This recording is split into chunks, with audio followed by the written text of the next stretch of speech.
Hey there, Shelly, Aristizabal here again today for video blog number 2.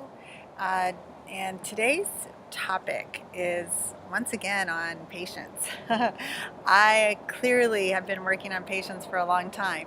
And, I'm kind of titling this one as your expectations on, how to cultivate that skill and that virtue of being a patient person.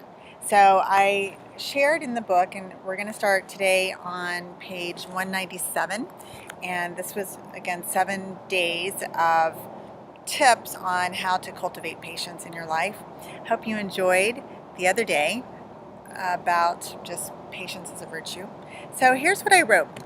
I wrote, first of all, some inspiration from a Dutch proverb. Said, "A handful of patience is worth more than a bushel of brains." Very interesting, very wise. So one of the things that I recommend doing is having a journal. And I hope you have a journal anyway. I hope you have a journal on your dreams, a journal on just daily expression, a journal on your personal growth journey. But in that journal, whichever one you're going to use, if you're trying to cultivate patience, start writing down some of the times that you were impatient during the day. Think back about your day and kind of think about a time where you felt impatient. Was it, for example, for me this morning, I had an opportunity to practice patience as a patient. I took my daughter Emma to the clinic because she informed me last night that she needed to get her sports physical updated before she could play in the basketball game on Saturday. Yeah. And so we ran over to the clinic early this morning thinking that would be the fastest way to do it. And about 2 hours into waiting, I finally got impatient and I had to go out and I had to say, how much longer is this going to be? And I, because I'm reading this, I kind of looked at myself and I thought, what was the trigger? What really triggered me? And because I was being patient, but I got to a point where I was no longer patient. So, it was an opportunity for growth for me. But you may just journal it, write it down, and just be aware of the times that you're impatient. And then another thing I wrote is try to figure out why you're in such a hurry. All of my friends will say to me, I need to study this because I am definitely the type of person, I try to cram a million things into a day. I'm always running late, which is another thing I'm working on for 2017 because I don't calculate, how much time something's going to take me to do, and so I just try to get it all done. I am a very busy person. I have 4 kids. I'm running a business. I'm a new inventor. I'm got a social life.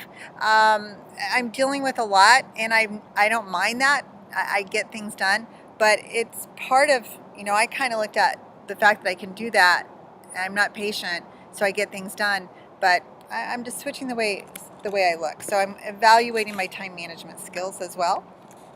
Then I just go on, and as you can see, I hope that when you get my book that you don't just keep it as a book. I mean, I have notes everywhere. I highlight, I write within the margins, and that's how I meant the book to be used.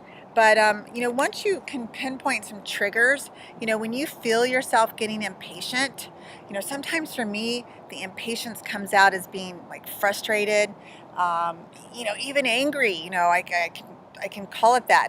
And so what you might want to do when you have an opportunity, when you feel that impatience coming along, even if it's in the car and you're honking your horn, use that as a way, like, what triggered me? Like, what is coming up for that?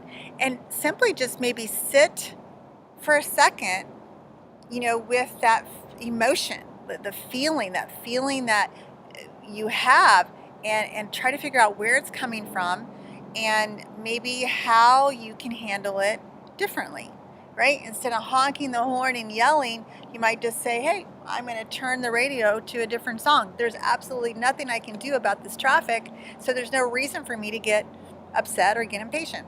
So that's kind of what I'm doing for myself. And look for patterns, look for times that typically you would become impatient, and try to avoid that situation. Maybe reschedule. Like I said, work on your time management.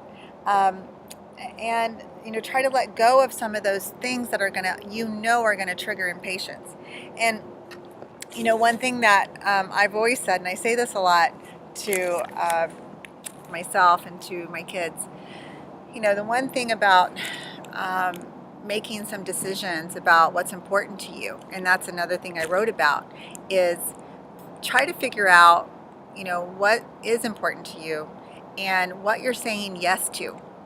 And, if you're a yes person and you just take it all on and you want to do everything, but you get impatient, you get frustrated, maybe you need to think about this.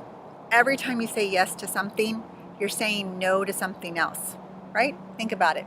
It's so easy to say yes, especially for women. We say yes, yes, yes. Somebody says, let's grab a coffee. You say yes, but then it takes you, 20 minutes to drive to Starbucks, 20 minutes to drive back, and you're the coffee for 30 minutes.